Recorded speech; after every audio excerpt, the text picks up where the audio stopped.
San Antonio. A Francisco Irwin Galicia, 18, was born in Dallas and, according to his birth certificate, is an American citizen. But he has been in federal custody for nearly 4 weeks after being detained at a Border Patrol traffic checkpoint in South Texas.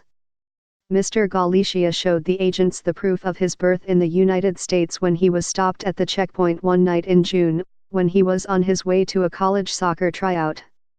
But the agents, his lawyer said, told him they believed it was fake.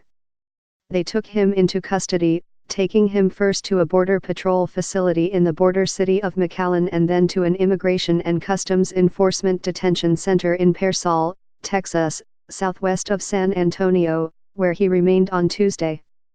He is desperate, said Mr. Galicia's lawyer, Claudia Ivet Gallon, who along with Mr. Galicia's relatives has tried unsuccessfully to win his release.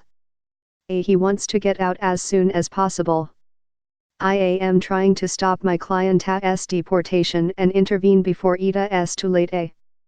Mr. Galicia's case, first reported by the Dallas Morning News, appears to be part of stepped-up enforcement efforts at Border Patrol traffic checkpoints as the Trump administration cracks down on illegal entry at the southern border. In cases such as these, the administration's zero-tolerance approach sometimes collides with the messy, unorthodox lives of mixed-status families, whose paperwork earned him a public reprimand from FINA, the sport's international governing body. Suns fans choked Horton's social media feed with vitriol, including death threats. That didn't stop Duncan Scott of Britain from entering the fray Tuesday during the medal ceremony for the 200-meter freestyle. Scott, who tied for third, refused to shake Sun's hand or pose for photographs with the winner after the medal ceremony. Sun, a 6'6" behemoth, pointed at Scott's chest as they left the pool area and appeared to shout, "You loser, I'm winning, yes." Sun then continued goading Scott, who smiled and kept walking.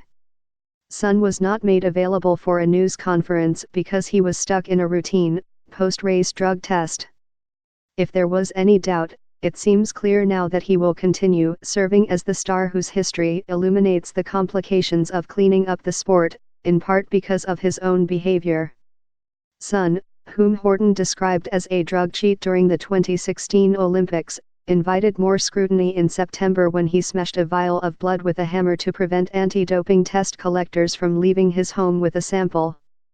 While warming up for her victory in the 100-meter breaststroke, the American Lily King happened to look up at a giant video screen in time to watch the medal ceremony unfold in all its glory.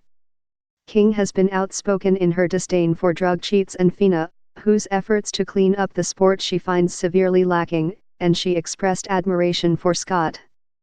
"What he did was incredibly brave," she said, noting that Scott surely will face consequences. FINA has currently done more to reprimand Mac Horton than they have to reprimand Sun Yang, she said. Whether that is true no longer seems to matter to many top swimmers, especially those from the United States, Australia, and Britain. Sun was just a toddler in 1994 when 10 Chinese swimmers tested positive for performance-enhancing drugs. China was subsequently barred from the 1995 Pan-Pacific Swimming Championships, and the incident created a lingering veil of suspicion in the West. While Sun's method of rendering the test null and void was extreme, it is not unheard of for athletes to express discomfort with some aspect of the testing process. Travis Tigert, chief executive of the United States Anti-Doping Agency, said athletes sometimes balked at providing a sample for various reasons, and when that happens they are encouraged to contact a doping official to talk through their concerns. In an email exchange, Tigert said, "I've probably talked to 12 to 24 over the past 10 years to explain the process and answer any questions. Never have we had a sample being given and then destroyed by the athlete." Athletes tend to approach drug tests with the same attention to detail as pilots carrying out their pre-flight plane inspections, and for good reason. A positive result can ground careers and ruin reputations. Nathan Adrian, an 8-time Olympic medalist, said there have been times when he has reached out to USADA officials for clarification about some aspect of the testing procedure. And if he was still discomfited by the collection process? I would follow the doping control officer and not let that sample out of my sight until it was at the FedEx station and gone, Adrian said.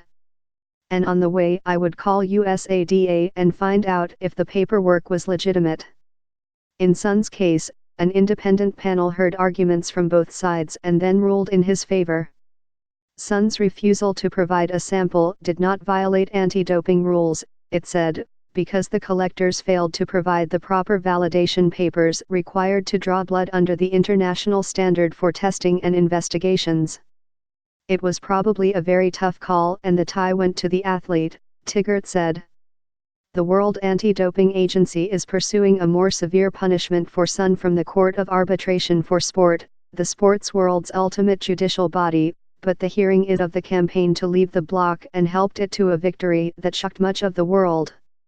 Earlier this year Donald Tusk, president of the European Council, said there was a special place in hell reserved for those who promoted Brexit without even a sketch of a plan of how to carry it out safely. With efforts to quit the bloc stalled, Mr. Johnson has promised to ramp up British preparations for a no-deal Brexit and argues that greater preparedness and political determination will force the European Union to offer a better deal than the one Mrs. May negotiated. Most analysts think only modest changes are achievable, and the bloc will refuse to scrap Mr. Johnson's bugbear, the so-called Irish backstop plan. The backstop ensures that, whatever the outcome of long-term trade talks between London and Brussels, goods will keep flowing, without border checks, between Northern Ireland and the Irish Republic. Taking Britain out of the bloc without an agreement appears to be Mr. Johnson's backup plan. But Parliament has voted in non-binding motions against a no-deal exit, and opposition to it is growing. Several ministers had already announced plans to quit the government, saying they could not support any policy that might lead to Brexit without an agreement. They were joined on Tuesday by Anne Milton, who gave up her job as an education minister just before Mr. Johnson's victory was declared. The most prominent politician to announce his resignation is the Chancellor of the Exchequer, Philip Hammond, who is expected to play a significant role in trying to stop a no-deal Brexit. Others are expected to resign from the cabinet on Wednesday, including Rory Stewart, who said on Twitter that he would be leaving his job as International Development Secretary. Although other nations like Ireland would be hit very hard, one report said that the costs of no deal would be 4 times as large for the British than for the rest of the European Union collectively. That is because exports to the European Union make up around 13% of Britain's economic output, while exports the other way account for 2.5% of the bloc's output. Mr. Johnson has not ruled out suspending Parliament to take Britain out of the European Union on October 31, but last week lawmakers approved by 41 votes a measure that would make it harder to bypass Parliament.